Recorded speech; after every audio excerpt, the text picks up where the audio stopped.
Ce soir, vous avez vu un match de football. Personnellement, j'ai vu du cinéma.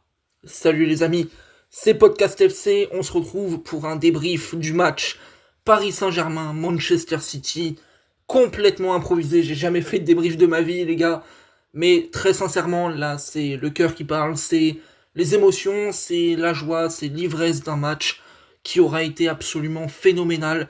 Le Paris Saint-Germain avait une pression des plus totales et devait impérativement s'imposer ce soir contre Manchester City pour garder tout simplement son destin entre les mains. On le sait, le Paris Saint-Germain n'a pas été l'équipe la plus en réussite en Ligue des Champions cette saison. Il y avait forcément une situation très compliquée sur le plan comptable, énormément de pression, et waouh, ce qu'on a vu ce soir, très sincèrement, j'ai envie de dire waouh. Et comme le dirait une bonne vieille rêve Twitter, applaudissements dans les bureaux. Parce que là, vraiment, les amis, on a vu un match du Paris Saint-Germain, bien sûr, mais au global, par le scénario également, qui a été magique, qui a été merveilleux.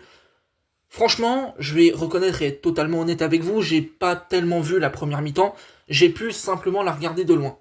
Par contre, de ce que j'ai vu de loin, j'avais quand même un feeling assez important de me dire, ok, j'ai la sensation que le Paris Saint-Germain est meilleur que City et domine tout simplement cette partie. Avec, attention quand même, cette notion de se dire, oui, Manchester City ne propose entre guillemets rien offensivement, mais t'as quand même cette qualité offensive de Manchester City qui te fait dire, ils peuvent marquer à n'importe quel moment, et ça, c'est un sentiment qui est absolument terrible dans la tête d'un adversaire, parce que tu te rends compte que l'adversaire en face, il est très fort, et t'es en danger constant. Mais ce qu'a fait le Paris Saint-Germain, sur la première mi-temps, j'ai trouvé que c'était plutôt intéressant, mais comme je vous l'ai dit, j'ai suivi ça de loin. Par contre, j'ai suivi la deuxième mi-temps, et là, waouh.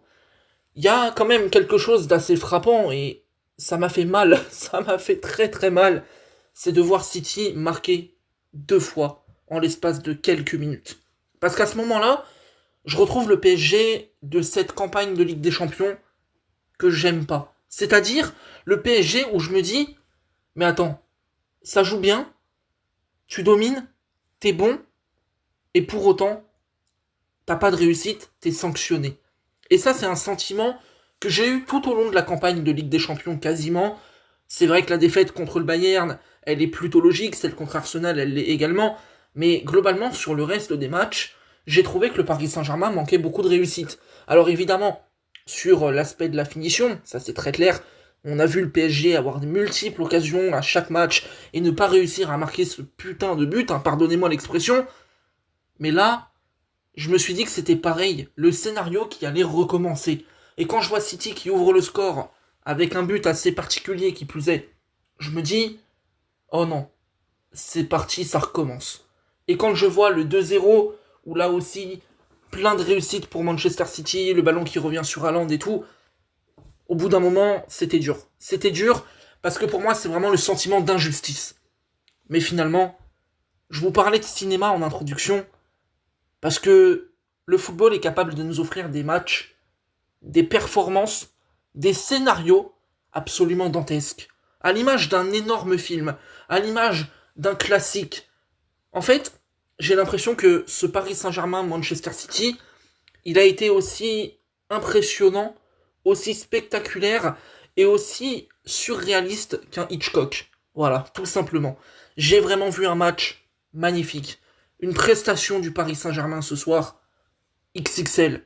Et en parlant d'XXL, en parlant de prestations incroyables, comment passer à côté de la prestation de ce que j'appelle être le petit prince, Monsieur Joao Neves. Monsieur Joao Neves. Alors, comment vous expliquer ça dans des termes compréhensibles? Ce mec est un malade mental. Voilà, je pense que je peux pas faire meilleur résumé. Joao Neves, techniquement, c'est fort. Dans l'intensité, c'est fort. Dans la récupération de balles, c'est fort. Dans la prise d'initiative, c'est fort. En termes d'endurance, de cardio, c'est fort. En fait, je devrais plutôt faire une liste de ce que Joao Neves ne sait pas faire. Ça irait beaucoup plus vite. Parce que, on le savait, quand le PSG l'a recruté, le PSG a signé un crack, un joueur avec beaucoup de talent, ça, ok, pas de problème. Mais ce qu'il a fait ce soir, Joao Neves, mais j'ai même pas de mots pour le décrire. Il a été partout, tout le temps. Il a été juste, il a été décisif, il te donne la victoire. Ce joueur est un véritable diamant, c'est un véritable bijou. Et franchement, quand on voit le projet un peu du Paris Saint-Germain, et qu'on se dit que le PSG est capable de signer ce genre de crack, mais tous les jours, c'est quand vous voulez les amis. Et globalement, pour parler de la prestation du PSG, j'ai trouvé un Paris Saint-Germain cohérent, sur ce que j'ai vu, en tout cas vraiment de très très près, je l'ai trouvé cohérent. Mais moi, c'est pas ça qui me frappe le plus. Ce qui me frappe le plus avec ce Paris Saint-Germain, c'est la force de caractère, les amis. Est-ce qu'on peut en discuter 2 minutes? Parce que, et peut-être que je me trompe, mais c'est un sentiment que j'ai, je suis pas persuadé que si tu as le même scénario, 2-0 pour City, et que tu es avec Pochettino ou avec Galtier, tu remontes le score. Mais là, ce Paris Saint-Germain, il est différent. Ce Paris Saint-Germain, il est jeune, il est conquérant, il est dynamique, il a la dalle. Et ça fait toute la différence. Et en fait, il y a une force mentale qui se dégage de cette équipe qui est absolument magnifique. Alors, il y en a qui pourraient très bien dire oui, mais là tu t'emballes parce que c'est le match contre City, que tu remontes le score, tout ça.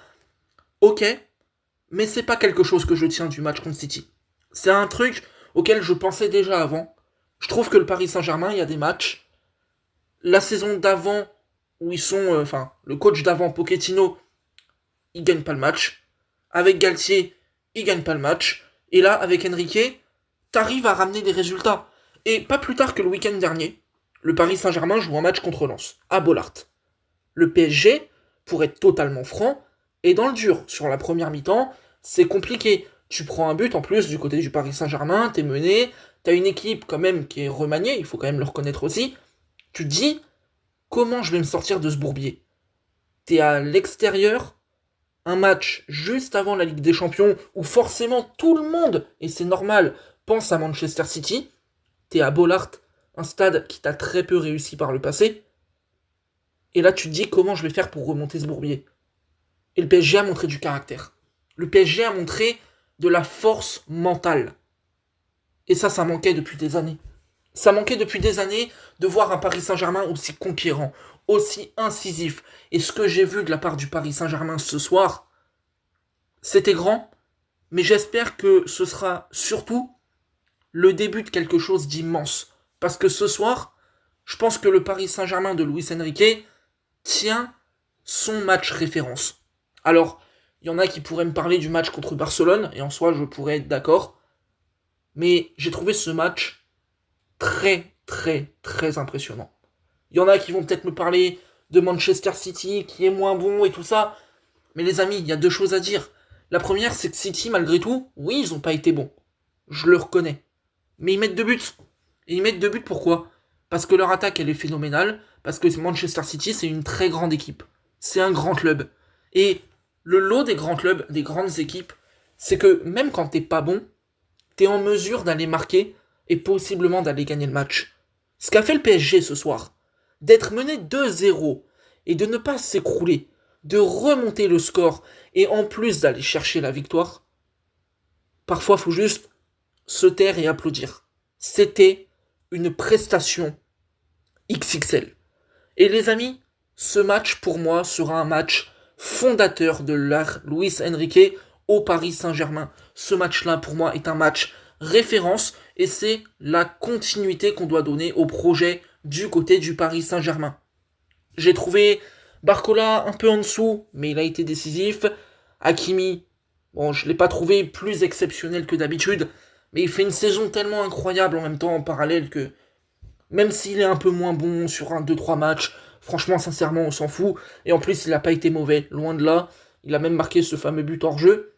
Dembélé, bon, une entrée à la Dembélé, je comprends pas. Voilà, les standards de Dembélé en 2025, je ne comprends pas.